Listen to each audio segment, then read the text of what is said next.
హైదరాబాద్ లో జనసేన పార్టీ నూతన కార్యాలయం ప్రారంభించింది. మణికొండలో ఈ కార్యాలయం అనేది పెట్టారు. ఇప్పటికే ఈ రోజు పవన్ కళ్యాణ్ చేతుల మీద ఈ కార్యక్రమం అనేది ప్రారంభం కానున్నది. ఇప్పటికే ఒక విజువల్స్ లో చూసుకోవచ్చు. మణికొండలో గతంలో జర్నలిస్ట్ కాలనీలో ఉండేది పార్టీ కార్యాలయం. ఇప్పుడు కొత్తగా ఈ విధంగా పెట్టారు.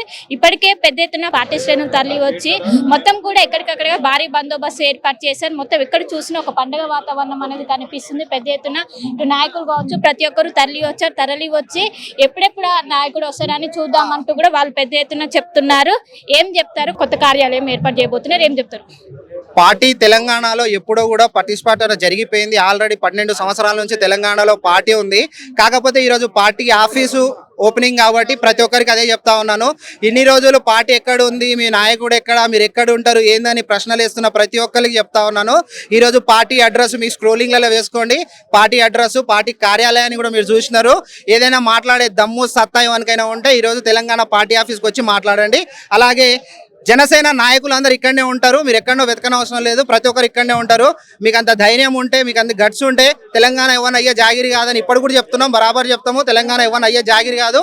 ఎవరైనా వచ్చి మాట్లాడే దమ్ము ధైర్యం ఏదైనా ఉంటే పార్టీ ఆఫీస్కి వచ్చి మాట్లాడాలని చెప్తున్నాము. ఈ పార్టీ ఆఫీస్ వల్ల ప్రజల్లో ఇంకొక వాళ్ళకి ధైర్యాన్ని మేము పెంచుతా ఉన్నాం. ఏ విధంగా అంటే ఇన్ని రోజులు ఎక్కడికి వెళ్ళి మాట్లాడాలి ఏంటిది అని చెప్పేసి మేము అడుగుతా ఉంటే ఇప్పుడు వచ్చేసి జనాలకు ఈరోజు పార్టీ ఆఫీస్ ఉంది, మీరు ఎక్కడైనా సరే ధైర్యం చేసి ఇక్కడ జన సైనికులైనా వీర మహిళలైనా ఎవరైనా సరే ఇక్కడికి వచ్చి మాట్లాడడానికి మీరు అందరు సిద్ధంగా ఉండాలా. ఎందుకంటే తెలంగాణ రాష్ట్రంలో రానున్న రోజుల్లో జనసేన పార్టీ చాలా బలంగా ముందుకెళ్తుంది. ప్రశ్నించే గొంతుకగా ఈరోజు మనము ఖచ్చితంగా ముందుకెళ్ళాలి, ముందుకెళ్తాము కూడా అని చెప్తా ఉన్నాను. మీరు ఇక్కడ చూస్తుండవచ్చు, జస్ట్ పార్టీ ఆఫీస్ ఓపెనింగ్కే ఇంతమంది క్రౌడ్ ఈరోజు చూస్తూ ఉన్నారు. దేశం మొత్తంలో పేరున్న నాయకుని పట్ల ఎవరైనా దూషించి ఎవరైనా మాట్లాడితే ఖచ్చితంగా వారికి బదులు అనేది కూడా ఇదే విధంగా ఇచ్చుకుంటూ పోతాం. ఆంధ్రప్రదేశ్ లో ప్రతిపక్షాలు పొరుగు రాష్ట్రానికి వెళ్ళి రాజకీయాలు చేస్తున్నారంటూ కూడా వాళ్ళు ఆరోపిస్తున్నారు, ఏం చెప్తారు? నా దృష్టిలో ఒక భారతదేశం అండి. ఈ రాష్ట్రం ఆ రాష్ట్రం అని కాదు, తెలుగువాడు తమిళవాడు హిందీ అది అని చెప్పి కర్ణాటక అని కాదు. నా ఆలోచన ప్రకారం, మా రాజకీయ అధ్యక్షుని ఆలోచన ప్రకారం భారతదేశం గొప్పది. మేము భారతీయులము. భారతదేశంలో ఎవరు ఎక్కడైనా వెళ్ళి పార్టీ పెట్టొచ్చు, ఎవరు ఎక్కడైనా మాట్లాడొచ్చు. లేదు ఆపే సత్తా ఎవరికి లేదు, వద్దు పెట్టడొద్దు అని చెప్పే ధైర్యం ఎవరికి లేదు. ఇది రాజ్యాంగం కల్పించిన హక్కు. మా హక్కులను చెడగొట్టడానికి మీవెవరు? అంత గట్టిగా చెప్పాల్సి వస్తే ఈరోజు నువ్వు కూర్చొని అనుభవిస్తున్న మంత్రి పదవులు ముఖ్యమంత్రి పదవులు ఏవైనా సరే అవన్నీ కూడా ప్రజాస్వామ్యంలో ప్రజలు ఇచ్చింది అనే విషయాన్ని మీరు మర్చిపోవద్దు. రాజ్యాంగానికి ఎవరు విరుద్ధంగా వెళ్ళొద్దు. రాజ్యాంగం చెప్పింది, మాకు ఆ హక్కు ఇచ్చింది, ఎక్కడైనా పార్టీ పెట్టుకోవచ్చని. ఇప్పుడు ఆంధ్ర పార్టీ తెలంగాణ పార్టీ అని చెప్పి అంటున్నారు. మరి ఇప్పుడు కాంగ్రెస్ పార్టీ ఢిల్లీ నుంచి వచ్చింది, మరి అది ఢిల్లీదా? మరి ఈడ ప్రభుత్వాన్ని నడిపిస్తున్నారు. మరి ఢిల్లీ నుంచి రాజకీయ పార్టీ ఇక్కడికి వచ్చి ఈరోజు ప్రభుత్వాన్ని నడిపించుకుంటా రేవంత్ రెడ్డి గారు కీలుబొమ్మ అయిపోయినారు మరి ఇప్పుడు ఢిల్లీ చేతిలో. మరి అట్లా అంటే మరి ఇప్పుడు అక్కడ పార్టీ జాతీయ పార్టీ ఇక్కడ ఎందుకు వచ్చిందని మేము ప్రశ్నిస్తూ ఉన్నాం కదా. అంటే ప్రాంతీయ పార్టీ ఇక్కడ ఏది లేదు. ఇప్పుడు బీఆర్ఎస్ అయినా మీరు చూసుకుంటే ముందు టీఆర్ఎస్ ఉండే, తర్వాత బీఆర్ఎస్గా పేరు మార్చుకుంది. ఇప్పుడు ఏది కూడా ప్రాంతీయ పార్టీ లేవు, అన్ని జాతీయ పార్టీలే ఉంది.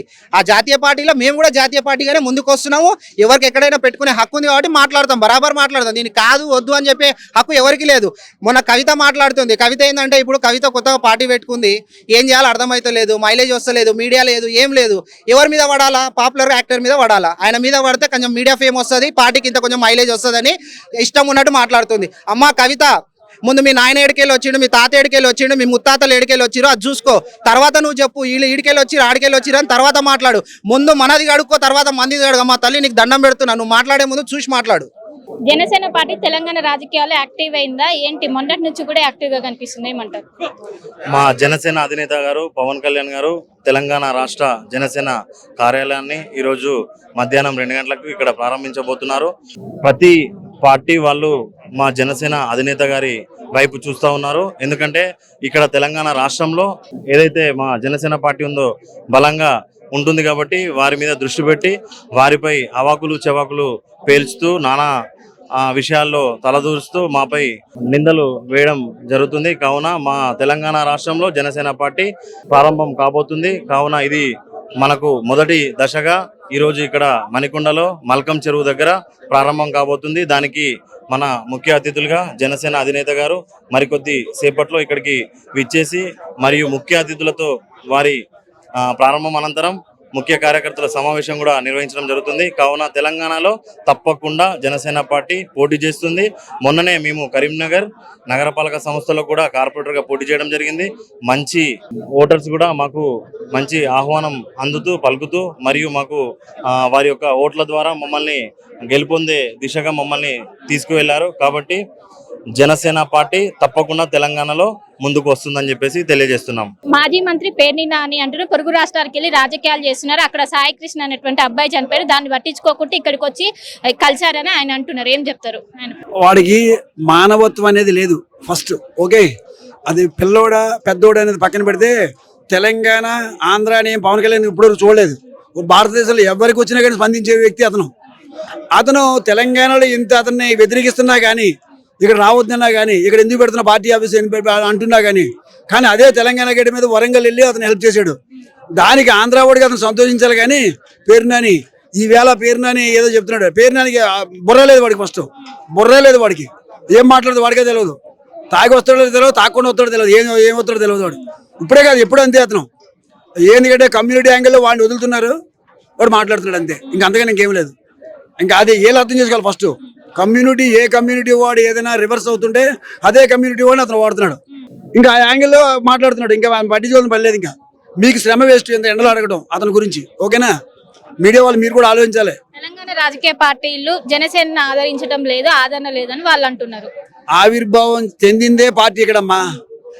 తెలంగాణ ప్రజల మధ్యలోనే ఆవిర్భావం. నేను కూడా వెళ్ళాను ఆ రోజు పార్టీ ఆవిర్భావం రోజుని నోవోటెల్లో. ఓకే, 150 మందిలో నేను కూడా ఒకరిని ఆ రోజు నోవోటెల్లో. అర్థమైందండి? నేను ఇలాగన్నాను కాదు కానీ నేను వెళ్ళాను మీటింగ్కి, ఆవిర్భావం రోజుని వెళ్ళానని చెప్పట్లేదు. దాని గురించి అని కాదు కానీ మాట్లాడేది. తర్వాత ఎంతో అభివృద్ధి చెందింది తెలంగాణ. ఫస్ట్ స్పందించిందే పవన్ కళ్యాణ్ గారు తెలంగాణ వాళ్ళ ప్రజల మీదే. పార్టీ కార్యకర్తగా వచ్చారా, అభిమానిగా వచ్చారా? లేదు, ఫ్యాన్గా వచ్చారా? అని ఎందుకు అంత ఇష్టం ఏంటి? ఫస్ట్ నుంచి నేను Pawan Kalyan fan. I mean 7th class నుంచి అభిమానిగానే చూద్దామని వచ్చాను. సో మీరు చెప్పండి, తెలంగాణలో రాజకీయాలు పార్ట్ టైం గా చేస్తున్నారు జనసేన అని చాలా మంది ఆరోపిస్తున్నారు. వాళ్ళకి ఎలాంటి సమాధానం చెప్తారు? జనసేన యాక్చువల్గా ఆంధ్రప్రదేశ్లో మంచి విజయం సాధించింది. తెలంగాణలో కూడా మంచి పుంజుకొని బీజేపీ పొత్తుతో కానీ లేదా సనాతన ధర్మాన్ని మంచిగా చేయడానికి జనసేన అనేది బాగా కృషి చేస్తుంది. సో దానికి పవన్ కళ్యాణ్ గారికి ధన్యవాదాలు. పవన్ కళ్యాణ్ గారు ఇలాగే మంచి పనులు చేస్తూ అభివృద్ధి చేయాలని మేము కోరుకుంటున్నామండి. ఇక్కడ అయితే సక్సెస్ అవుతుంది అనుకుంటారు. వచ్చే జిహెచ్ఎంసీ ఎలక్షన్ లో పోటీ చేస్తామని చెప్తున్నారు.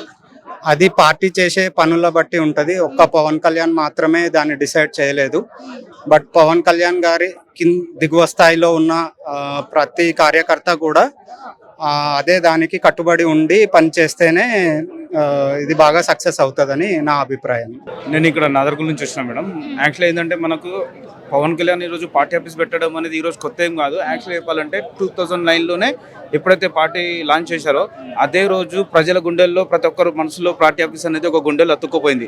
అలాంటిది ఏమైందంటే ఈరోజు ప్రతి ఒక్కరికి చెప్పుకోవడానికి పార్టీ ఆఫీస్ అనేది గుండెల్లో ఉండడం కాదు, కనీసం చూపించుకోవాలన్నప్పుడు రామ్ లక్ష్మణ్ ఎలా ఉంటారో అట్లా చింపి చూపించడానికి ఒక పార్టీ ఆఫీస్ పెట్టారు. ఇక్కడ మనకు ఎగ్జాంపుల్గా చెప్పుకోవడానికి ఎవడు పడితే అక్కడ తెలంగాణలో వచ్చేసి మీకు ఏముంది పార్టీ ఆఫీస్ లేదు ఏం లేదంటే 2009లో పవన్ కళ్యాణ్ ఒక చెట్టు మొక్కేస్తే ఆ మొక్కకి రాలే ఆకులున్న రాళ్ళకి ఎవరు లేపడానికి లేరంటే ఈరోజు ప్రతి ఒక్క జనసేన మనుషులు వచ్చేసి ఈరోజు లేపడానికి ఒక మనుషులు ఉన్నారు. అలాంటి టైంలో ఈరోజు పార్టీ ఆఫీసర్ పెడితే ఎవరికైనా కష్టాలు వస్తే ఈరోజు వచ్చి చెప్పడానికి ఒక ఎగ్జాంపుల్ అనే ఒక పార్టీ ఆఫీస్ అంతే తప్ప పవన్ కళ్యాణ్కి పార్టీ ఆఫీస్ అనేది అక్కడ లేదు.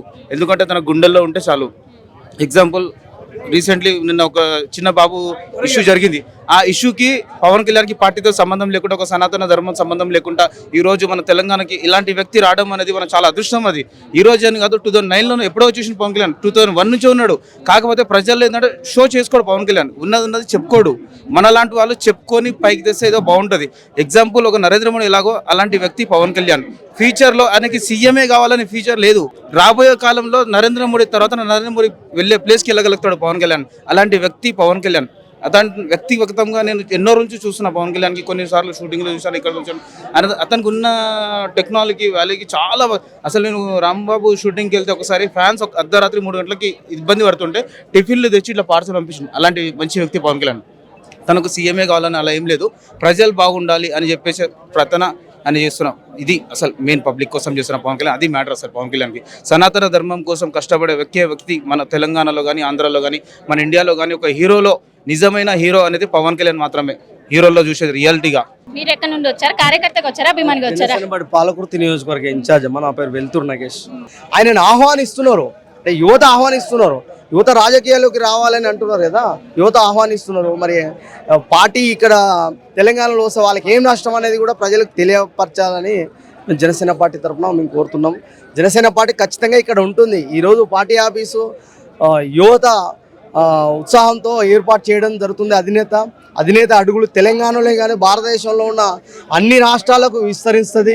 ఒక తెలంగాణ రాష్ట్రానికి సంబంధించింది, ఆంధ్రప్రదేశ్ రాష్ట్రానికి సంబంధించింది కాదు. కాబట్టి ఆయన భావాలు ముందు తీసుకోవడానికి యువత అంతా కదిలి వస్తారు. ఆయన ఒక అడుగు పెడితే లక్షలలో మంది యువత కదులుతారు. బిర్యానీ కోసం వచ్చిన జనాలు కాదు వీళ్ళు. స్వచ్ఛందంగా వాళ్ళే ఆయన పాలన కావాలి, ఆయన భావాలు కావాలి, ఆయన ఆశయాలు సిద్ధాంతాలు ఇక్కడ ముందు తీసుకుపోవాలని వచ్చిన యువత వీళ్ళంతా. అంటే మిగతా పార్టీల వాళ్ళు 200 రూపాయలు, 300 రూపాయలు, 500 రూపాయలు ఇచ్చి బిర్యానీ ప్యాకెట్ పెడితే వచ్చే బాపతి వాళ్ళు. అది ప్రజలను మోసం చేసి అట్లా తీసుకొస్తారు. అని ఈ యువత అట్లా వచ్చే యువత కాదు కదా. ఆయన కాశీలో ఉన్న, కన్యాకుమారిలో ఉన్న, ఎక్కడ దేశంలో ఎక్కడున్నా కూడా ఆయనను ఆహ్వానించే యువత లక్షల్లో ఉన్నారు. అలాంటి వ్యక్తిని ఆహ్వానిస్తున్న తెలంగాణ తల్లికి పాదాభివందనాలు చేస్తున్నాం. తెలంగాణలోనే పార్టీ పుట్టింది. ఇక్కడ కాదని అంటే తెలంగాణ యువత ఊరుకోదు. ఏం చేసింది తెలంగాణ వచ్చిన తర్వాత? బానిస తెలంగాణ చేసింది ఈ మూర్ఖులంతా. తెలంగాణకి ఏం చేసిండ్రు? 1200 మంది బలిదానం చేస్తే 1200 మంది బలిదానం చేసిన వాళ్ళ యొక్క శవాల మీద వీళ్ళు పుట్నాలు బుక్కే బాపదిగాలు వీళ్ళంతా. ఈ లొటవీస్ గాళ్ళ మాట్లాడి పవన్ కళ్యాణ్ గారి యొక్క గౌరవం తగ్గదు, పవన్ కళ్యాణ్ గారి గౌరవం పెరుగుతుంది. చాలా మానవత్వం కలిగిన వ్యక్తి, ఒక బాధతో ఉన్న చిన్న అభిమానిని చెలించిన వ్యక్తి, ఆయన గుండెకు హత్తుకొని ముద్దాడిన వ్యక్తి. ఎవరు ఈ రోజులలో ఒక కుటుంబంలో ఉన్న అన్నకు బాగాలేదు, తమ్ముడు బాగాలేదంటే విచ్చలవిడిగా ఉండి విడిపోయి పట్టించుకునే నాదిలే ఉండడు. అలాంటిది ఒక అభిమానికి బాగాలేదని చెప్తే స్వయంగా తానే వచ్చి చెల్లించిపోయారు. ఇంతకుముందు ఖమ్మంలో కూడా ఒక అభిమాని కూడా చావు బతుకులలో ఉంటే కూడా వెళ్ళారు, ఇప్పుడు కూడా వెళ్ళారు. ఆయనను వ్యతిరేకిస్తున్న వారికి కూడా మేము హెచ్చరిస్తున్నాం. థ్యాంక్ యూ అమ్మా, థ్యాంక్ యూ. నమస్తే అమ్మా, నా పేరు శిల్ప అరవింద్ కళ్యాణ్. నేను తుంగతుర్తి కాన్స్టిట్యున్సీ వచ్చా. నేను లాస్ట్ టైం కంటెస్ట్ ఎమ్మెల్యే కూడా చేశాను. సో నేను లాస్ట్ టైం కంటెస్ట్ ఎమ్మెల్యే చేసినప్పుడు సార్ ఫోటో వేసుకొని నేను నియోజకవర్గం మొత్తం కూడా ప్రచారం చేశాను. ఓన్లీ సార్ ఫోటోతో నేను దాదాపు 3000 కోట్లు సంపాదించుకున్నాను. సో ఈరోజు తెలంగాణ రాష్ట్రంలో ఈరోజు జనసేన పార్టీ కార్యాలయం అనేది ఓపెనింగ్ అనేది జరిగిపోతుంది. సో తొందరలోనే సార్ కూడా ఇక్కడ రాబోతున్నారని తెలియజేస్తున్నాం. అదేవిధంగా ఇప్పుడు జరుగుతున్న రాజకీయ పరిస్థితులు ఏవైతున్నాయో తెలంగాణలో, మొన్న ఏదైతే తెలంగాణ ఆవిర్భావ దినోత్సవం రోజు పవన్ కళ్యాణ్ గారు తెలంగాణ రాష్ట్రంలో జనసేన సాధకులతోటి కేవలం అతి కొద్ది మందితో మీటింగ్ కండక్ట్ చేయకపోతే దాన్ని అడ్డుకున్నటువంటి ఎవరైతే ఇక్కడ తెలంగాణ కాంగ్రెస్ ప్రభుత్వం కావచ్చు, అదేవిధంగా కొంతమంది ఎవరైతే మేము తెలంగాణ ఉద్యమకాలం జర్నలిస్ట్ అని చెప్పుకుంటారో వాళ్ళు కావాలని చాలా ఇబ్బందులకు గురి చేసిన పరిస్థితి కనపడుతూ ఉన్నది. కానీ ఈరోజు తెలంగాణలో తెలంగాణ కోసం పోరాడే, తెలంగాణ ఉద్యమకారుల కోసం పోరాడేది ఓన్లీ జనసేన పార్టీ అని తెలియజేస్తుంది. ఎందుకంటే తెలంగాణ రాష్ట్రం ఏర్పడిన తర్వాత తెలంగాణ రాష్ట్రంలో ఏర్పడినటువంటి మొత్తం మొదటి పార్టీ తెలంగాణ గడ్డ మీద పుట్టినటువంటి పార్టీ జనసేన పార్టీ. అందరూ కూడా గమనించాలి. ఎందుకంటే ఈరోజు కొంతమంది ప్రాంతీయ విద్వేషాలు సృష్టించాలని, విభేదాలు సృష్టించాలని, ప్రజల్లో ఏదో అలజడి సృష్టించాలని చెప్తున్నారు. అన్నీ కాదు. తెలంగాణ గడ్డ మీద పుట్టిన పార్టీ జనసేన పార్టీ. రాబోయే ఎలక్షన్స్ కూడా తెలంగాణలో జనసేన పార్టీ పోటీ చేస్తుంది. ప్రజల పక్షాన పోరాటం మేము తెలియజేస్తాము. Thank you. మరి కాసేపట్లో డిప్యూటీ సీఎం చేతుల మీదుగా ఇటు పార్టీ ఆఫీస్ అనేది ప్రారంభం కానున్నది. ఇప్పటికే పెద్ద ఎత్తున కార్యకర్తలు తరలి వచ్చారు. అటు తెలుగు రాష్ట్రాల నుంచి, 2 తెలుగు రాష్ట్రాల నుంచి పెద్ద ఎత్తున తరలి వచ్చి తన చూడాలంటూ కూడా పెద్ద ఎత్తున వచ్చి ఇక్కడ ఒక సందడి వాతావరణం అయితే నెలకొంది. కెనపర్సన్ సిద్ధుతో కలిసి శిల్ప, వేదా టీవీ.